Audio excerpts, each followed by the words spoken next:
When listening to teachings, if you focus too intensely, then each time you grasp one point, you forget the one before, and never understand the whole.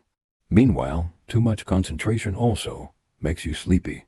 As said in Nagarjuna's letter to a friend, wildness and remorse and hateful thoughts, and dullness-somnolence and yearning lust, and doubt are hindrances, please know.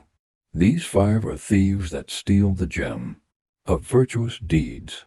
Therefore, inward tension, like outward distraction, is a big hindrance in our practice. Some practitioners are excessively diligent at the outset. They neglect sleep and food, practice day and night, and disregard others who try to persuade them that such a lifestyle could harm their health. However, after a while, these same practitioners become too loose and slack. They oscillate between two opposite extremes, which is not beneficial.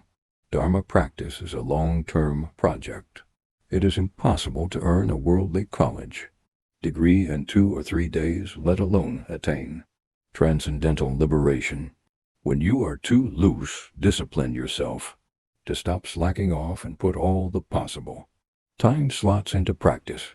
When you practice tightly, stop focusing too intently, stay carefree, and avoid being hasty, otherwise your practice might go astray.